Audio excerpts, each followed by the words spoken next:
রমজানের ওই রোজা রাখো, রমজানের ওই রোজা রাখো, গুনাহ যাবে জড়িয়া, এলো রমজানের রহমত লইয়া।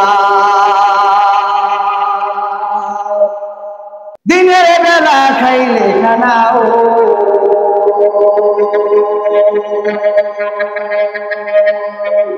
আল্লাহ তাআলা দিবে গজব, আল্লাহ তাআলা দিবে গজব, বিপদ পড়বে ছাপায়া, এলো রমজানের রহমত লইয়া, এলো রমজান মাগফিরাত লইয়া, এলো রমজান নাজাত লইয়া। রমজানের ওই রোজা রাখো, রমজানের ওই রোজা রাখো, গুনাহ যাবে জড়িয়া, এলো রমজানের রহমত লইয়া। পবিত্র রমজান মাসে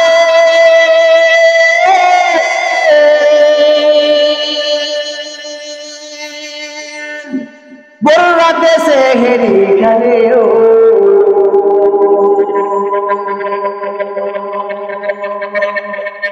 প্রতি লোকমাই দিবে সওয়াব, প্রতি লোকমাই দিবে সওয়াব, গুনাহ যাবে জড়িয়া, এলো রমজানের রহমত লইয়া, এলো রমজানের মাগফিরাত লইয়া, এলো রমজানের নাজাত লইয়া। রমজানের ওই রোজা রাখো, ও মুমিন রমজানের ওই রোজা রাখো, ও যুবক রমজানের ওই রোজা রাখো, ও আম্মা রমজানের ওই রোজা রাখো, ও বোন রমজানের ওই রোজা রাখো, ও বাবা রমজানের ওই রোজা রাখো, গুনাহ যাবে জড়িয়া, এলো রমজানের রহমত লইয়া। তো মাহে রমজানে রোজা রাখলে গ্যাস্ট্রিক বাড়বে না, যদি দৃঢ় বিশ্বাস থাকে গ্যাস্ট্রিক চলে যাবে। কোমরের ব্যথা, চলাফেরা করতে পারো না রে বাবা, হে বোন, তাল বাহানার বাহানা করে করে করে করে রোজা নষ্ট করা যাবে না। কারণ যে আল্লাহ তোমাকে আমাকে গ্যাস্ট্রিক নামক রোগ দিল, ওই আল্লাহ বলে আমি তোমাকে গ্যাস্ট্রিক দিলাম, অপর দিকে আমি আল্লাহ আমার রোজা দিলাম। এখন তাকায়া দেখ বান্দার পেরেশানি করে, একটু বাপ চিন্তা করে দেখ, এই রোজার দিকে তাকাইবি নাকি গ্যাস্ট্রিকের দিকে তাকাইবি? আল্লাহর বান্দারা, আমার তো বাকি 11 মাস কোমরের ব্যথা, চলাফেরা করতে পারি না, গ্যাস্ট্রিকের সমস্যা, অন্য অন্য জাতীয় নানান রকমের সমস্যা।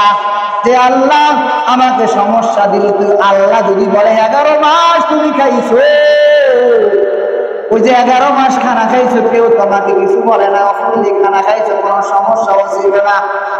আল্লাহর বান্দা, এই যে রমজান মাসের দিনের বেলা অফুল্লি খানা খাওয়া যাবে না। আল্লাহ তাআলা বলেন আইয়ামাম মাদুদা, আমি আল্লাহ পাক রব্বুল আলামিন নির্দিষ্ট করে তোমাকে রোজা দিলাম 29 অথবা 30, 1 বছর নয়, 12 মাস নয়, 11 মাস নয়, 3 মাস নয়, 4 মাস নয়, মাত্র আমি আল্লাহ তোর নাজাতের জন্য 1 মাস তোকে আমি রোজা দিলাম। এই রোজা পাইয়া তুই যদি তোকে সংশোধন করতে না পারা, এই রোজা পাইয়া যদি তোমার নিজের গুনাহ খাতা নিজে ক্ষমা করতে না পারো, তোমার মতো কপাল বড় খারাপ, আল্লাহর এই জমিনে কেউ নাই, কেউ নাই। আল্লাহর বান্দা বান্দিরা, আমি আপনি কি এই কথা বলতে পারবো, এই যে আমি গত রাত্রে সেহরি খেলাম, আবার আমি মাগরিবের সময় আবার আমি ইফতারি করতে পারবো? অথবা আমি কি এই কথা বলতে পারবো, এই যে আমি জোহরের নামাজটা পড়লাম, আবার আমি কি আসরের নামাজ পড়তে পারবো? অথবা আমি যে আসরের নামাজ পড়লাম, আবার আমি কি জোহরের মাগরিবের নামাজ পড়তে পারবো? অথবা আমি যে মাগরিবের নামাজটা পড়লাম, আবার আমি কি এশারের নামাজ পড়তে পারবো? অথবা আমি যে এশারের নামাজ পড়ি ঘুমাইলাম, আমি কি আবার ফজরের নামাজ পড়তে পারবো? আল্লাহ নবী সাল্লাল্লাহু তাআলা আলাইহি ওয়াসাল্লাম হযরত আলী রাদিয়াল্লাহু তাআলা আনহুকে প্রশ্ন করেন, আলী বলো,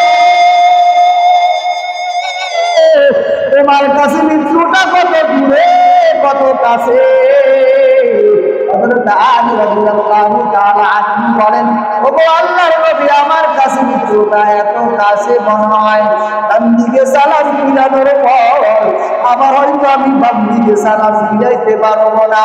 আল্লাহর হাবিব রাহমাতুল লিল আলামিন হঠাৎ করে সাহাবায়ে কেরাম কোথাও যাচ্ছিলেন, যাওয়ার সময় হঠাৎ করে আল্লাহর হাবিব রাহমাতুল লিল আলামিন সামনে পানি, হঠাৎ করে ওই জায়গার মধ্যে তায়াম্মুম করে নিলেন।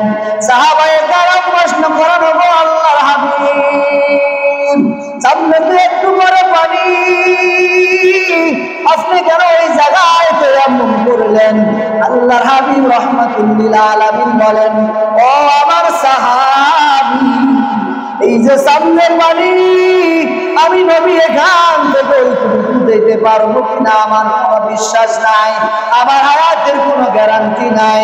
ইন্নাল্লাহা ইনদাহু ইলমুস সাআ ওয়া ইউনাজ্জিলুল গায়ব ওয়া ইয়ালামু মা ফিল আরহাম ওয়া মা তাদরি নাফসুম মাযা তাকসিবু গাদা ওয়া মা তাদরি নাফসুম বিআইয়ি আরদিন তামুত। ইন্নাল্লাহা আলিমুন বিযাতিস সুদূর। ইন্নাল্লাহা আলিমুন বিল গায়ব। আল্লাহ পাক রব্বুল আলামিন বলেন, আমি আল্লাহ পাক রব্বুল আলামিন বান্দাকে পাঁচটা জিনিসের বিরুদ্ধে পাঁচটা জিনিস বলি নাই, তুমি আর কোন মানুষ পাঁচটা জিনিস সম্পর্কে অবগত নয়, আমি মালিক এই পাঁচটা জিনিস কাউকে বলি নাই। এক নাম্বার জিনিস হলো ইন্নাল্লাহা ইনদাহু ইলমুস সাআ, কখন কিয়ামত হবে দুনিয়ার কোনো মানুষ বলতে পারবে না। ইন্নাল্লাহা ইনদাহু ইলমুস সাআ ওয়া ইউনাজ্জিলুল গায়ব, কখন বৃষ্টি হবে দুনিয়ার কোনো মানুষ বলতে পারবে না। ওয়া মা তাকসিবু মাযা তাকসিবু গাদা, আগামীকাল বান্দা কি খাবে কেউ জানে না। ওয়া মা তাদরি নাফসুম মাযা তাকসিবু গাদা ওয়া মা তাদরি নাফসুম বিআইয়ি আরদিন তামুত। হে আল্লাহর বান্দা, কখন মৃত্যুবরণ করবা, কোথায় মৃত্যুবরণ করবা আল্লাহর বান্দা কেউ জানে না। মায়ের ঘরে সন্তান ছেলে নাকি মেয়ে দুনিয়ার কেউ জানে না। আমি আল্লাহ পাক রব্বুল আলামিন এই পাঁচটি জিনিসের উপরে কাউকে আমি আল্লাহ বলি নাই। এরে আল্লাহর বান্দা, এরে আল্লাহর বান্দারা একটু বলো বাবা, এই যে আমি রোজা করি রাখি না, এই যে আমি তারাবি করি না, এই যে আমি ইফতারি সেহরি করি না, এই যে আমি নামাজগুলি আদায় করি না, এমন তো হতে পারে এই রোজা আমার জন্য শেষ, আর যদি আমি রোজা অবস্থায় মারা যাই আমার জন্য আশাবাদী হতে পারে রোজা অবস্থায় যদি আমি দুনিয়া থেকে বিদায় নিয়ে কবরে যাই, ওই মালিক যদি আমাকে ডাক দিয়া বলে আয় আয়, এ বান্দা রোজার বিনিময়ে আল্লাহ তোকে ক্ষমা দিলাম।